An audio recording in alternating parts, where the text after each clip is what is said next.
नमस्कार दोस्तों, आज की अपडेट में आपका स्वागत है। हम आ चुके हैं लेकर new update SBI electoral bond से संबंधित। इस वीडियो में हम जानेंगे लिस्ट में किसका किसका नाम है, किस पार्टी को मिला चंदा, सुप्रीम कोर्ट ने आज फिर क्या आदेश दिया। दोस्तों, जैसा कि आप लोग जानते हैं, एसबीआई ने 12 मार्च को ईसीआई निर्वाचन आयोग को डाटा सौंप दिया था। सुप्रीम कोर्ट के निर्देशानुसार ईसीआई को 15 मार्च से पहले डाटा पब्लिश करना था, जो कि पब्लिश हो चुका है। ईसीआई ने जो डाटा पब्लिश किया है उसमें से दो प्रकार की टेबल है, यानी एक पीडीएफ जो उन्होंने जारी की है 337 पेज की है, और जो दूसरी टेबल जारी की है उसमें से 426 पेज की है। अगर बात करें जो है कि ये दोनों पीडीएफ में किस फॉर्मेट में है, तो पहला जो है इसमें से परचेजिंग डेट लिखी हुई है और परचेजर का नाम जो है और डिनोमिनेशन कितने करोड़ का, 1 करोड़ बांध था, इसमें से दिया हुआ है। दूसरी जो टेबल उन्होंने दिया है फॉर्मेट में, उसमें से एक जो राजनीतिक पार्टियां हैं उनका डिटेल दी हुई है और कब उन्होंने भुनाया उसका और कितने रुपए का था, ये डिटेल दिया हुआ है। इनसे ये तो पता चल जाता है कि किस पार्टी ने कितने रुपए भुनाया, और ये पता चल सकता है कि कौन व्यक्ति ने, इंडिविजुअल या किसी कंपनी ने कितने रुपए का इलेक्ट्रोल बॉन्ड खरीदा था। लेकिन ये कौन सी इलेक्ट्रोल बॉन्ड खरीदने वाली कोई कंपनी किस पार्टी को दी इलेक्ट्रोल बॉन्ड, इस डिटेल से बिल्कुल भी अंदाज़ा नहीं लगाया सकता। इसके बाद आगे देखते हैं कि इसमें से कौन कौन से इंपॉर्टेंट बायर थे। जो इंपॉर्टेंट बायर में अगर बात की जाए तो इसमें से अगर देखें, सबसे पहले था स्टील मैग्नेट लक्ष्मी कत्तल, जो कि इन्होंने 35 करोड़ का किया। उसी तरह से वेदांता लिमिटेड परचेज ने 398 करोड़ का इलेक्ट्रोल बॉन्ड परचेज किया। भारतीय एयरटेल ने इन्होंने 240 करोड़ का किया। Future gaming and hotel service ने इन्होंने जो है 1350 करोड़ का बायर किया। और टोटल इस प्रकार से 213 डोनर जो है टोटल हैं, और जिन्होंने ऐसे 213 टोटल डोनर है जो 10 करोड़ से ज़्यादा की जो है इलेक्ट्रोल बॉन्ड परचेज किए थे। इस प्रकार से अगर बात कीजिए तो हो गए हमारे इंपॉर्टेंट बायर में से। अगर कुछ ऐसे हमारे इंपॉर्टेंट बायर है जो इंडिविजुअल तरीके से यानी किए पर्सनल, उसमें से ऐसे आते हैं, मेगा इंजीनियरिंग का नाम आता है 966 करोड़ का, और किरण मजूमदार है, वरुण गुप्ता है, बीके गोयनका है।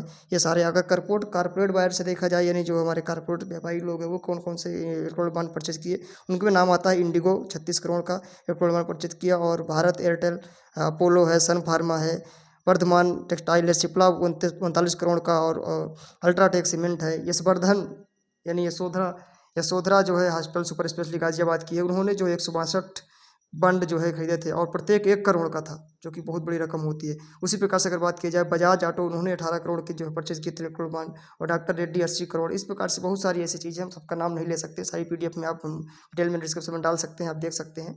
जो इंपॉर्टेंट नाम थे वो आपको बता दिए गए। और इसमें से अगर आगे और बात करें, देखें कि इसमें से कौन कौन सी चंदा बनाने वाली पार्टियां कौन कौन सी थी जो है, तो उसमें अगर देखें तो कुछ ऐसी पार्टियां हैं जिनका आपकी डिटेल इसमें लिखी हुई है, बीजेपी हो, कांग्रेस हो, और जो है अगर ये एआईडीएमके हो, शिवसेना हो, टीडीपी है, डीएमके है, जेडीएस, एनसीपी, तृणमूल कांग्रेस, और जेडीयू, आरजेडी है, यानी जैसे सब समाजवादी पार्टी, जम्मू कश्मीर पार्टी, ये सारी की सारी लगभग पार्टियां हैं। कुछ ही पार्टियां ऐसी होंगी जो नहीं, लेकिन लगभग नहीं, सारी पार्टियां चंदा के बुला रही थी, और कोई ना कोई कंपनी उनको चंदा दे रही थी, कंपनी या कोई व्यक्ति जो है। तो सारी पार्टियां जो है चंदा लेती हैं, ये इनकी डिटेल दी हुई थी, कोई कम कोई ज़्यादा, ये अलग बात है। अगर बात करें कि रैंकिंग में से कौन सी पार्टी कितना चंदा बनाई, तो जो है रैंकिंग में अगर बात करें तो बीजेपी जो पार्टी है सबसे ज़्यादा चंदा बनाने वाली पार्टी है, ये तो बिल्कुल क्लियर हो चुका है डाटा से। इसके बाद टीएमसी है, और फिर कांग्रेस है। तो ये कोई आश्चर्य की बात नहीं जो बीजेपी सर्वप्रथम सबसे आगे है, क्योंकि जो भी केंद्र सरकार की पार्टी होती है वो हमेशा, जो केंद्र सरकार में जिसकी भी सरकार होती है, जिस भी पार्टी की, उसको जो है इलेक्ट्रोल बॉन्ड सबसे उसके ज़्यादा होती है, क्योंकि ज़्यादातर कंपनियां उसी को ही इलेक्ट्रोल बॉन्ड परचेज करके देती हैं उसको। तो इससे तो ये पता चल गया, जो टेबल दी गई ईसीआई के द्वारा या एसबीआई के द्वारा पब्लिश दिया गया ईसीआई को, और ईसीआई ने जो पब्लिश किया उस टेबल से, पूरे डाटा से ये तो पता चल गया कि सबसे ज़्यादा बीजेपी को मिले हैं। और किसने दिया है, यानी कौन कौन सी पार्टी कब कब ली है, लेकिन ये इसमें अभी पता नहीं चल पा रहा है कि कौन सी कंपनी ने कब जो है कौन सी कंपनी ने किस पार्टी को जो है कितना जो है चंदा दिया, इससे ये पता अभी नहीं चल पा रहा है। वीडियो में दो मुद्दे बात कर ची कि लिस्ट में किसका किसका नाम था और किस पार्टी को मिला चंदा। लेकिन अब हम तीसरे मुद्दे पे बात करने वाले हैं कि सुप्रीम कोर्ट ने आज फिर क्या आदेश दिया। इसमें से सुप्रीम कोर्ट में आज सुनवाई हुई, जो कि बहुत कम सुनवाई हुई, मात्र 10 मिनट की सुनवाई चली थी, जिसमें से 2 याचिकाएं दायर की गई थी। एक ईसीआई की तरफ से, election commission of India, Bharat निर्वाचन आयोग, और दूसरा ADR, association of democratic reform के द्वारा 2 याचिकाएं दायर की गई थी, जिसपे से सुनवाई चली। और सुनवाई में क्या हुआ, देखो, सुप्रीम कोर्ट ने फिर एसबीआई को फटकार लगाई, क्योंकि पहली बात, एसबीआई की तरफ से आज कोई कोर्ट में नहीं पहुंचा था, और दूसरी बात, एसबीआई ने जो डाटा मांगा गया था जिससे पता चल सके कि किस पार्टी को, किस कंपनी द्वारा किस तरीके को चंदा मिला, पर जो एसबीआई ने जानकारी दी उसके आधार पर सिर्फ ये पता किया जा सकता है कि किस व्यक्ति या कंपनी ने कितना चंदा दिया और किस पार्टी से कितना चंदा पाया। लेकिन किस कंपनी ने किस पार्टी को कितना चंदा दिया ये निकाल पाना बहुत मुश्किल है। इसी बात के लिए सुप्रीम कोर्ट ने 18 मार्च तक एक नई डेट एसबीआई को दिया और एसबीआई को कहा कि हमें जवाब दीजिए कि आपने इस डाटा को सही से क्यों नहीं पब्लिश किया। दोस्तों, उम्मीद करता हूँ वीडियो अच्छा लगा होगा।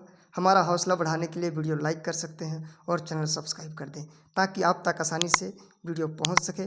मिलते हैं नेक्स्ट अपडेट के साथ। Thank you so much. जय हिंद, जय भारत।